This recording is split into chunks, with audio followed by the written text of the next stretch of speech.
Hello all, this is Scooby. I just wanted to keep you guys up to date and posted on what's going down. We had the mother of all rallies last weekend, which was down in DC. It was first time I've ever been to our nation's capital. It was riveting. I enjoyed it immensely. I did not realize how far apart everything was in DC. I'm a New Yorker. I'm used to everything being close. I didn't realize that I was that pampered till we got down there. I think my left foot had about 9 blisters on it. Yeah, about that. So it was interesting. One for each toe, and then one for the side of each toe, and there was, one in between each. It was fun. I had a fun time down there. Definitely a lot of walking. I was gonna go on a diet. It pretty much helped me. I think I shaved off about 20 pounds just going from the Washington Monument to the Lincoln Memorial and back a few times. Marched with the Juggalos. That was very cool. I'm not a Juggalo myself. But they're not bad folks. They're just a more extreme flavor of redneck, I guess. Nothing against rednecks. I'm a New Yorker. I don't want to let anyone think that I'm ripping on the rednecks. I'm not one of them. They're not my folks. Nothing against them. Decent people, but, I'm a, you can hear as I talk, my father was a Sicilian. I'm a Paisan. You watch The Godfather. Those literally are my people. So nothing against the Juggalos. We're different. That actually brings me to the subject of today's video. Diversity. Now, a lot of folks up around here, New Yorkers, you'll hear folks over in LA who are just, a lot of them are transplanted New Yorkers, same in Florida. Basically, again, I'm bringing it back to the good old Big Apple. We have this habit that we do, and I want to apologize to the rest of the country for other New Yorkers. They all say diversity is our strength. In my opinion, diversity is our crutch. What I mean by this is, when I was down in D.C. at Moore, that's why I went down basically was to attend Moore, if I didn't mention that. That was the reason I went down. Moore was cool, but it was a lot of people just chilling and sitting. I don't like to do that. So I wound up marching with the Juggalos because I wanted to see I wanted to see the National Mall. I wanted to go wander around, and like I had said before, the Juggalos are cool people, so I had no problem chilling with them. Well, I'm listening to some folks talk down there. It was that young lady, I forget her name, a young black girl. She was an advocate from, I believe, the ACLU out of Michigan, and she was the advocate for the Juggalos. And this whole woman's thing was diversity. Look, folks, again, I'm a New Yorker. I'm basically mixed. My father's heritage was North African. His family came to Sicily in the turn of the century, last century, because of the famine that hit Sicily. The land opened up. Before that, my father's family was North African for years, generations. I don't even know how many, probably centuries. We don't even speak Italian. We speak Sikulu, which is a mixture of Greek, Arabic, Spanish, and Southern Italian. It's a very different language. It's what most original Sicilians spoke. The only living derivative I know of that's still being used is called Sikulish, and it's what they speak in Malta, and it's very heavily Arabic influenced. But I digress. The old man was North African, Sicilian, however you want to slice it, however the dice are going to roll, however the cards may lay, I don't care. Okay? It's not the point. We're not going to sit here and whip out an atlas and say, where is Scooby from? What we're going to do, though, is go with this is, the old man was, like I said, third time. Sicilian. We'll just leave it at there. My mother was an Irish woman.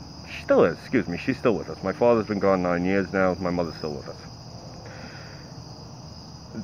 The young lady who lived next to me, I should say she was an older woman at this point. Now, she passed away a few years ago herself. She was from Harlem. She was a black woman, obviously. We had Mr. Epstein across the street, Mr. Hernandez on the corner. We had the Papadopoulos up the block. You get what I'm getting at, folks? We had Muslims. We had Hindus. We got everything in my neighborhood. Now, I'm not saying... Now, I know what you're saying here, like, Scooby, what the hell is the point that you're getting at here when you're talking about diversity? Are you trying to knock diversity? You're trying to boost it? What are you doing? What I'm saying is, what we got going on up here in New York, yeah, we got diversity out the wazoo. I'm diverse. All right, I was raised Catholic. There's not a lot of Catholics in America. They're usually, again, amongst us ethnic folks. Now, the reason I'm saying this is this. You're pushing diversity. It's very noble on paper. You're going someplace where there's no one diverse. What the hell are you pushing diversity on these poor people for? Leave them alone. If they came up here to New York and they'd said to you, okay, look, folks, you know, we're glad that you're diverse, you're mixed, but we're going to start throwing a lot of white folks in here. Or even start throwing a lot of black folks in here. Well, that's all well and good. You're going to say, you know, especially for the black folks, because you diversity people are nuts. The darker, the better. Problem is, what happens when you throw out everyone and you just got black folks in there? What happens when you just throw out everybody, you only got Puerto Ricans? Now, you're going to say, well, that's not diverse enough. Okay, flip the script. What happens when you folks show up somewhere where there is no one around who looks any different than the 50 people standing in the crowd, and you're going to go over and tell them, hey, look, you guys got to break it up. We need diversity here? You guys got balls that clang. I'm sorry. There is no reason to be pushing diversity on people that are not diverse. You want them to acknowledge, you know, that these are their fellow Americans. Rock on. I agree with that. You want them to acknowledge that they're fellow human beings. Again, more power to you. I'll write to that. I'll vote to that. Whatever you need. Referendum. Hell yeah. But we're not going to show up in some place like Alabama, like one of the whiter parts of Alabama, and we're not going to sit there and say, okay, we need a few Hindus over here, we need some Japanese folks over here, where are those, where are the North Africans? Can we get some Eskimos up in here? What the hell are you doing? You can't waste your time and energy somewhere else? Look, we got diversity out the wazoo up here in New York. You know what I see? People of color, people of all colors, who need help. There are people up here that need help with their student loans, they need help with their small business loans, they need advocates to help them for things that they're doing with the government. Because, you see, you push for this diversity, then you just don't help anyone that's diverse. You just go and move on. You're like locusts. Okay, is this place diversified? Okay, rock on. Let's move to the next place. Oh, wait, excuse me. We're diverse now. Can you help us? No, we were just going to get you diversified. You guys can fix your own shit now. That's insane. That's insane, that's ludicrous, and that's selfish. Look, my fellow New Yorkers, please, please, please, pull your acts together. Don't do this to these people. Look, some of them, yes, I'll admit it, they're rednecks. That doesn't mean they're evil. Leave them alone. For God's sake, look, no matter how many Mexicans you guys drag over the border and shove under here, you're not affecting their numbers as fast as you want. There's still over 2/3 of the population. I don't fall into that population. Hello? There's not too many people with the last name DeRigatello over in friggin' Mississippi, is there? No. There's not too many Il Shirtinos? No. What the hell? I'm going to sit here and force somebody up over in Wyoming to be like me? The hell out of here. I don't want to be like the guy in Wyoming. Why would I want to force him to be like me? That's the most selfish thing on earth. You people are self-centered and self-absorbed. It's embarrassing. Do you know how much I had to deal with hearing shit from people down in D.C. because of what you idiots do, that you never leave this area? You just never leave Manhattan? And you leave Manhattan. What do you do? You go out to the Hamptons. You go out to Long Island. Oh, big deal. You know what? As somebody who's part of the Bridge and Tunnel crew, that is, for those folks of you who aren't aware, that's the outer boroughs, not Manhattan, Brooklyn, Queens, Staten Island, the Bronx, the other boroughs, basically. There's 4 boroughs to New York City. All right? As a member of the Bridge and Tunnel crew, I say, you got some nerve.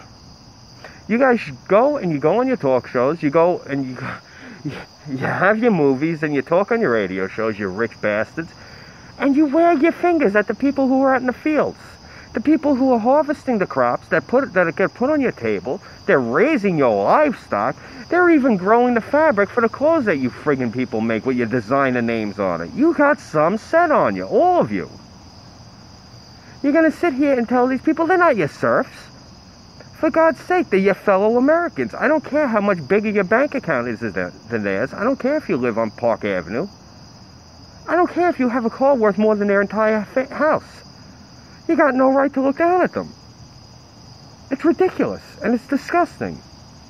Please, please, my fellow New Yorkers, my fellow Americans, you're Americans first. The fact that we're New Yorkers is arbitrary. My God, please, please clean up your acts, people. It's breaking my heart. It really is.